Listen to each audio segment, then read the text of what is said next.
Hello students, हम लोग बात कर रहे हैं क्वांटिटी थ्योरी ऑफ मनी की मुद्रा का परिमाण सिद्धांत। और मुद्रा के परिमाण सिद्धांत के बारे में हमने लास्ट वीडियो में देखा कि इसके दो वर्जन हैं। एक वर्जन का नाम फिशर्स अप्रोच है या फिशर्स वर्जन है, और दूसरे का नाम कैम्ब्रिज अप्रोच है, कैम्ब्रिज अप्रोच है। तो फिशर्स अप्रोच की अपन ने पिछले वाले वीडियो में बात की, और उसमें हमने देखा कि किस प्रकार से मुद्रा की मात्रा में परिवर्तन आने से सामान्य कीमत स्तर बदलता है, और ठीक उसके परिणाम स्वरूप मुद्रा का मूल्य भी बदलता है। और हमने देखा कि किस प्रकार से मुद्रा की मात्रा को डबल कर देने से सामान्य कीमत स्तर डबल हो जाता है और मुद्रा का मूल्य आधा हो जाता है। ठीक है, इसके विपरीत यदि मुद्रा की मात्रा को हम लोग आधा कर दें तो सामान्य कीमत स्तर भी आधा हो जाता है, लेकिन मुद्रा का मूल्य डबल हो जाता है। इस प्रकार की बात हम लोग कर रहे थे फिशर्स अप्रोच के अंतर्गत। चूंकि आज हम लोग बात कर रहे हैं कैम्ब्रिज अप्रोच की, तो कैम्ब्रिज दृष्टिकोण के अंतर्गत मैं आपको स्पष्ट कर दूं कि कैम्ब्रिज स्कूल के जो इकोनॉमिस्ट हैं उसमें मुख्य रूप से प्रोफेसर मार्शल, रॉबर्टसन, पीगू, इन लोगों ने ये बात कही, इन लोगों ने स्पष्ट किया कि सामान्य कीमत स्तर मुद्रा की मात्रा पर निर्भर नहीं करता है, बल्कि मुद्रा की उस मात्रा पर निर्भर करता है जिस मात्रा को लोग बाग अपने पास नगद रूप में रखना चाहते हैं या रखते हैं। और इस अर्थ में इस दृष्टिकोण का नाम जो है वो नगद शेष दृष्टिकोण है। क्या नाम है इसका? नगद शेष दृष्टिकोण। नगद शेष दृष्टिकोण है। कैश बैलेंस अप्रोच उसको बोलते हैं लोग, केस बैलेंस। तो केस बैलेंस दृष्टिकोण इसका नाम है। और साथ ही ये जो थ्योरी है वो सप्लाई ऑफ मनी की अपेक्षा डिमांड फॉर मनी के ऊपर ज्यादा फोकस करती है। मुद्रा की पूर्ति की अपेक्षा मुद्रा की मांग जो है उस पर ज्यादा फोकस करती है, और इसलिए इसका नाम जो है मुद्रा की मांग का सिद्धांत भी है। मुद्रा की मांग का सिद्धांत, मुद्रा की मांग का सिद्धांत भी इसे हम लोग कहते हैं। तो इस प्रकार से कैम्ब्रिज दृष्टिकोण के अनुसार मुद्रा की पूर्ति और मुद्रा की मांग एक्चुअली क्या है। तो मुद्रा की पूर्ति के बारे में कैम्ब्रिज दृष्टिकोण का कहना था कि मुद्रा की पूर्ति के अंतर्गत जनता के पास जो करेंसी है, और करेंसी के अंतर्गत क्या आएगा? नोट और सिक्के दोनों मिलाकर के। तो जनता के पास जो करेंसी है और बैंकों की जो मांग जमाएं हैं, ये दोनों मिलकर के मुद्रा की पूर्ति बनती है। सप्लाई ऑफ मनी, जनता के पास करेंसी प्लस बैंकों की डिमांड डिपॉजिट, वो दोनों मिलकर के सप्लाई ऑफ मनी बनती है। और मुद्रा की जो मांग है उसके बारे में क्या विचार था कैम्ब्रिज अप्रोच का? तो कैम्ब्रिज समीकरण के अनुसार मुद्रा की मांग, और फिशर, एक बात देखिए आप, फिशर क्या कह रहे थे कि लोग बाग लेन देन के लिए मुद्रा की मांग करते हैं। लेकिन कैम्ब्रिज का ये मानना है, कैम्ब्रिज दृष्टिकोण का ये मानना है कि लोग बाग लेन देन के लिए ही मुद्रा की मांग नहीं करते, बल्कि मुद्रा की मांग वो लोग होर्डिंग के लिए करते हैं, संचय के लिए करते हैं, ताकि जरूरत पड़ने पर लेन देन किया जा सके। इस प्रकार का विचार था कैम्ब्रिज स्कूल का मुद्रा की मांग के संबंध में। मुद्रा की मांग के संबंध में तो मुद्रा की मांग जो है वो वास्तविक आय का वह भाग है जिसे लोग बाग अपने पास नगद रूप में रखना चाहते हैं या नगद रूप में रखते हैं। ये है मुद्रा की मांग। और इस मुद्रा की मांग के संबंध में कैम्ब्रिज स्कूल का ये भी मानना था कि यदि मुद्रा की मांग में वृद्धि होती है या मुद्रा की मांग में कमी आती है तो किस प्रकार से मुद्रा की जो वैल्यू है वो बदलती है। आप एक बार देखें, मुद्रा की मांग में वृद्धि होना और मुद्रा की मांग में कमी होने का जो परिणाम है वो किस प्रकार से आता है। तो मुद्रा की मांग में वृद्धि, देखिए आप, मुद्रा की मांग में वृद्धि, तो मुद्रा की मांग में वृद्धि हो रही है, हो गई सपोज कीजिए। तो मुद्रा की मांग में वृद्धि होने का अर्थ क्या हुआ? यानी कि जनता जो है, लोग बाग अब मुद्रा को ज्यादा होल्डिंग करना पसंद करते हैं। ज़्यादा संचय करना पसंद करते हैं और ज़्यादा संचय करना पसंद करते हैं, इसका परिणाम क्या होगा? इसका परिणाम क्या होगा कि लेन देन के वे में कमी आएगी। ये परिणाम होगा। मुद्रा की मांग में वृद्धि का मतलब लेन देन के वे में कमी आना, और लेन देन के वे में कमी का मतलब उसका परिणाम क्या होगा? लेन देन के वे में कमी का परिणाम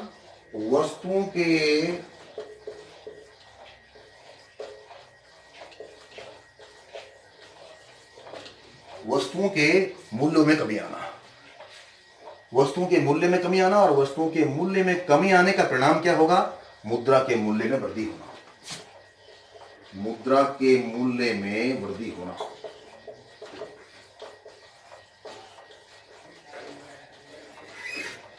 ये चीज है। तो कैम्ब्रिज का मानना था कि यदि मुद्रा की मांग में वृद्धि होगी तो उसका परिणाम क्या होगा? सीधा सा है, मुद्रा के मूल्य में वृद्धि हो जाएगी। जो वैल्यू ऑफ मनी है वो बढ़ जाएगा। दूसरी तरफ यदि मुद्रा की मांग में कमी होती है, दूसरा क्या है? मुद्रा की मांग में कमी आना। तो मुद्रा की मांग में कमी का मतलब, कमी का मतलब अब लेन देन का जो वे है वो बढ़ जाएगा। लेन देन का जो वे है वो बढ़ जाएगा। लेन देन का वे बढ़ जाएगा। वे में वृद्धि, और लेन देन का वे का वृद्धि का मतलब वस्तुओं के मूल्यों में वृद्धि। वस्तुओं के मूल्यों में वृद्धि होने लगती है। वस्तुओं के मूल्यों में वृद्धि, और इसका परिणाम क्या होगा? मुद्रा के मूल्य में कमी होना। मुद्रा के मूल्य में कमी होना।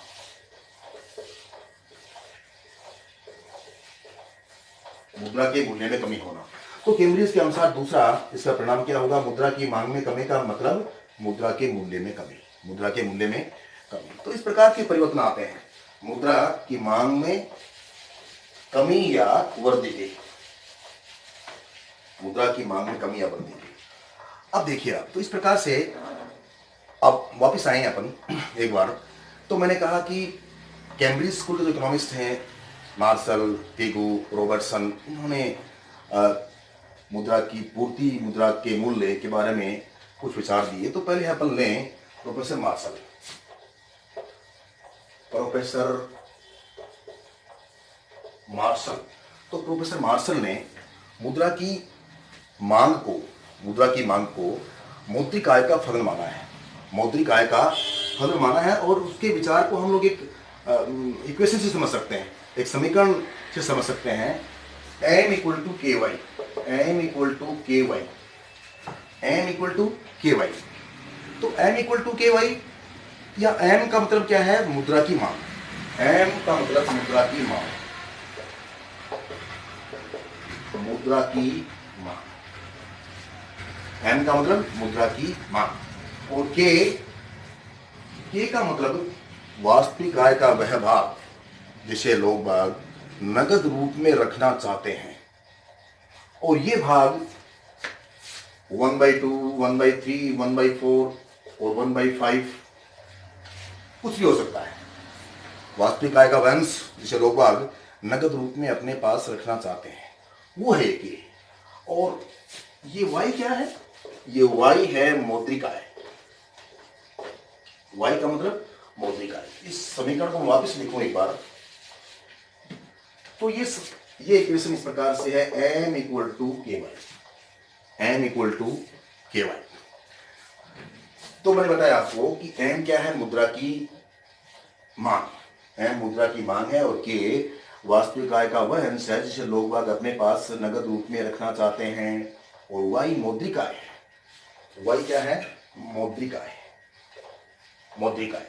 और मौद्रिक आय को हम लोग किस प्रकार से निकाल सकते हैं?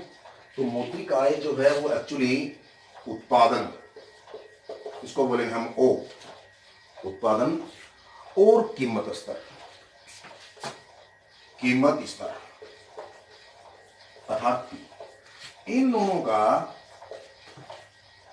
गुणा है ये मौद्रिक आय। यानी कि इसको हम इस प्रकार से लिखते हैं, Y = O into P, y is equal to O into P, ये हम लोग कह सकते हैं। तो y is equal to O into P, तो यहां पे मैं कह सकता हूं कि m equal to k into O into P, मैं ये भी कह सकता हूं। अब देखें आप, m equal to k into O into P, तो y के जगह हमने क्या रखा, O into P, because y is equal to O into P, इसलिए हमने ये वैल्यू रखी O इंटू पी। अब इसको मैं इस प्रकार से भी लिख सकता हूं कि P equal to m upon K O, ये इक्वेशन है Marshall, P equal to m upon K O. अब मार्शल ने कहा कि K में जो परिवर्तन है, K में जो परिवर्तन आएगा, K में परिवर्तन आने पर ठीक उसी प्रकार से P बदल जाएगा, ये कहना था प्रोफेसर मार्शल का। अब आगे देखिए आप, प्रोफेसर मार्शल के बाद प्रोफेसर पिगू, प्रोफेसर पिगू,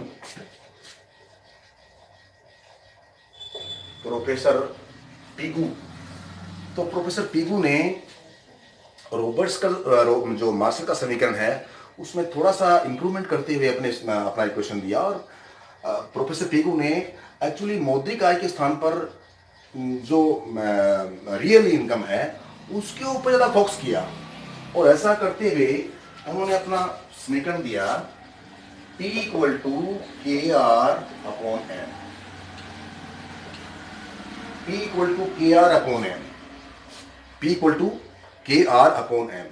यहां P क्या है, मुद्रा का मूल्य, मुद्रा का मूल्य, P क्या है, मुद्रा का मूल्य, और K क्या है, K वास्तविक आय का वह अंश जिसे लोग बाग नगद रूप में अपने पास रखना चाहते हैं, दैट इज K। और R क्या है, R है real income, real income, R क्या है, रियल इनकम, और M क्या है, मुद्रा की कुल मात्रा, M मुद्रा की कुल मात्रा, मुद्रा की कुल मात्रा। तो इस प्रकार से ये इक्वेशन है P equal to K R upon M.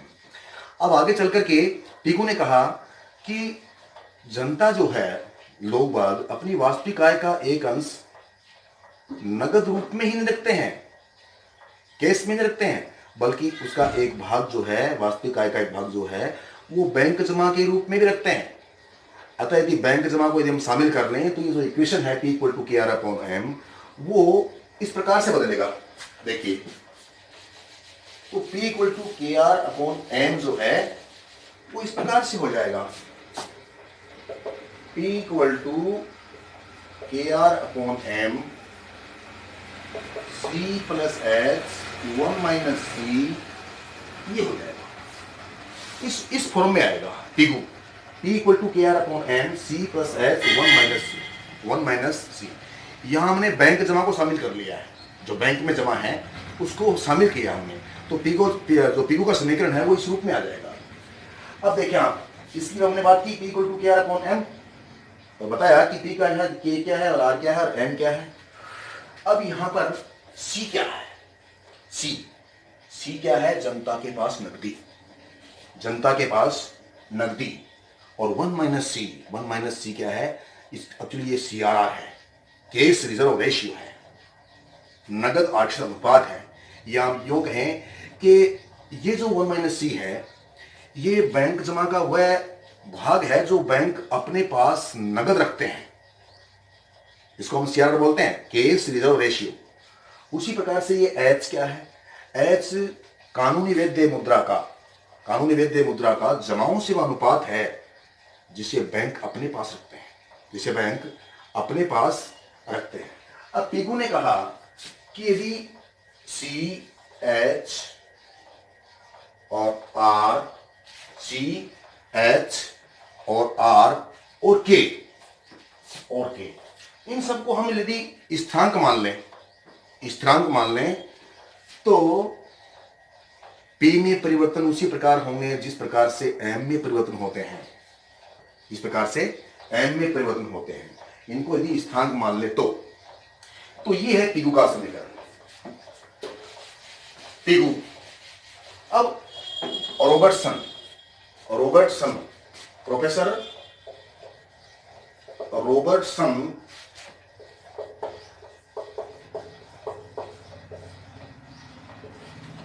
तो प्रोफेसर रॉबर्टसन का समीकरण ज्यादा इंपॉर्टेंट है कैम्ब्रिज दृष्टिकोण के अंतर्गत, और रॉबर्टसन ने अपना इक्वेशन इस प्रकार से दिया, n equal to PKT, n equal to PKT। इस अर्थ में रॉबर्टसन ने बताया कि यहां m जो है वो मुद्रा की मात्रा है, मुद्रा की मात्रा m, और p क्या है, मूल्य स्तर है। p क्या है, मूल्य स्तर, और t क्या है, वस्तुओं की मात्रा, वस्तुओं की मात्रा, और k क्या है, ये जो k है वो वस्तुओं सेवाओं की मात्रा अर्थात t का वह अनुपात है जिसे लोग बाग अपने पास नगद रूप में रखते हैं, तो ये जो n इक्वल टू PKT है, n इक्वल टू PKT, यहां यदि k और t को स्थिर मान लें, और t को स्थिर मान लें, क्या बचा, n इक्वल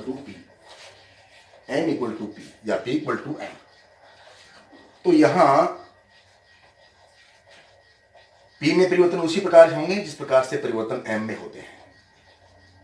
इन दोनों का जो आनुपातिक संबंध है ये कहें आप लोग, p और n में दोनों में संबंध कैसा होगा, आनुपातिक संबंध होगा, p equal to n equal to p। तो इस प्रकार से हमने देखा कि किस प्रकार से मुद्रा की मात्रा बदलने से मुद्रा का जो वैल्यू है वो बदल रहा है। तो ये था कैम्ब्रिज दृष्टिकोण। Thank you.